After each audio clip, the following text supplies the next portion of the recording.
Suatu hari Siti Aisyah radhiyallahu anha curhat kepada Hafsah. Sungguh Umi Salamah adalah wanita yang cantik, Hafsah, kata istri Nabi yang berwajah kemerahan, Humaira ini. Kamu itu hanya sedang cemburu, Aisyah. Sekalipun ia cantik, namun ia sudah berumur, lihatlah sekali lagi. Begitulah Hafsah menjawab.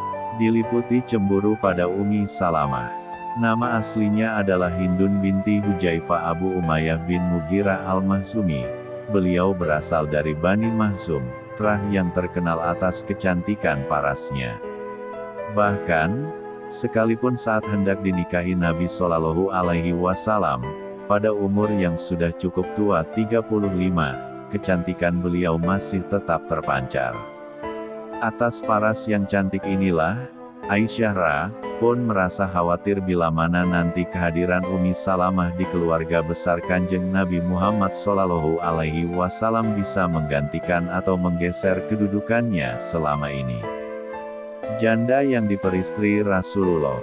Sebelum menjadi istri Nabi, Umi Salamah adalah istri dari Abdullah bin Abdul Asad al-Makhzumi yang juga merupakan sepupunya. Umi Salamah dan suaminya termasuk golongan pertama yang beriman pada Nabi Muhammad Shallallahu Alaihi Wasallam as-sabiqunal awalun.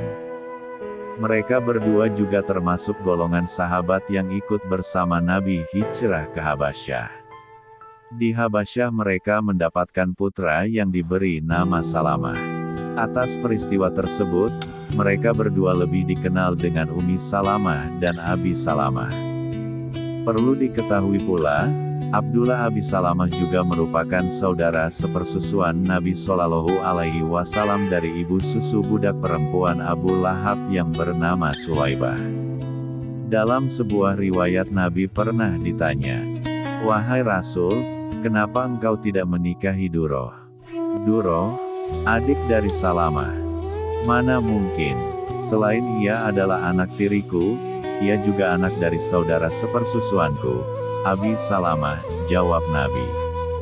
Saat mendengar hal tersebut, maka telah berangsur aman, Umi dan Abi Salamah kembali ke Makkah. Namun tanpa disangka yang terjadi adalah sebaliknya. Untung Abu Thalib ketika itu, menjamin keamanan bagi mereka. Namun pasca Abu Thalib meninggal keadaan kembali memburuk, sehingga perintah hijrah ke Madinah pun datang. Pribadi setia, Umi Salamah merupakan pribadi yang sangat mencintai suaminya. Karena dimanapun berada Umi Salamah selalu menceritakan tentang kebaikan suaminya. Pernah suatu kali Umi Salamah bercakap dengan suaminya. Bila istri yang ditinggal syahid sang suami tidak menikah lagi, maka kelak, Allah akan mengumpulkannya kembali di surga. Itulah yang akan aku lakukan, apakah kamu akan melakukan hal yang sama? Tanpa disangka, Abu Salamah menjawab, "Jangan, seperti itu. Menikahlah. Sepeninggalku nanti, aku mendoakanmu agar mendapatkan laki-laki yang jauh lebih baik dariku, yang tak akan pernah membuatmu sedih, apalagi menyakitimu." Peristiwa hijrah Nabi. Peristiwa hijrah ke Madinah menjadi saat yang teramat berat. Di samping tak bisa mengikuti perintah Nabi Shallallahu Alaihi Wasallam, beliau juga harus berpisah dengan suami yang begitu ia cintai. Hal ini dikarenakan pihak keluarga Umi Salamah melarang dirinya. Berhari-hari ia selalu meneteskan air mata. Akhirnya, tekad untuk turut hijrah sudah tak bisa dibendung. Dengan bekal seadanya dan bahaya yang selalu mengancam sepanjang 455 km. Makkah Madinah, tak dihiraukan sama sekali. Ia menyusul rombongan Nabi, sendirian. Di tengah perjalanan, Allah mempertemukannya dengan Utsman bin Yolhah kemudian mengantarnya hingga Madinah. Abi Salamah mati syahid. Singkat cerita, Abi Salamah menjadi syahid pada perang Uhud. Doa sang suami selalu menghantui pikirannya. Setelah masa idah datang orang yang melamarnya. Pertama, ialah Abu Bakar. Kedua, Umar bin Khattab. Beliau menolak lamaran mereka berdua. Namun kedatangan orang yang ketiga, Nabi Muhammad. Hal ini membuatnya bingung, karena sama sekali tak terlintas di pikirannya bahwa Rasulullah Shallallahu Alaihi Wasallam yang akan melamarnya.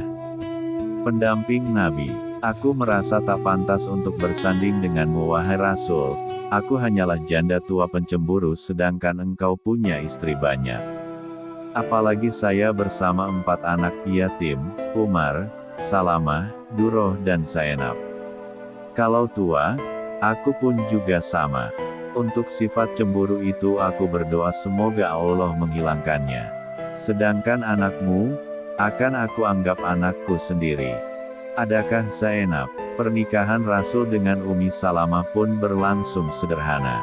Malam harinya, Rasul yang pemalu merasa sungkan, karena di setiap malam Ummi Salamah selalu menyusui si bungsu Zainab. Tiap kali Rasul datang, beliau selalu bertanya, adakah Zainab? Beberapa kali gagal, hingga salah satu sahabat ada yang paham dengan pertanyaan, adakah Zainab? Dan ia pun berinisiatif ngomong Zainab untuk sementara. Selain cantik, Ummi Salamah juga dikenal sebagai perempuan yang cerdas.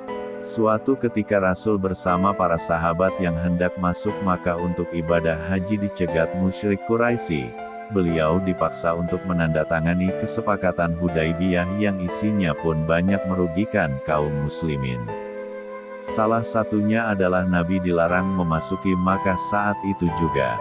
Obat kekecewaan Nabi Muhammad Shallallahu Alaihi Wasallam dengan perasaan kecewa karena dilarang memasuki tanah kelahirannya, Makkah.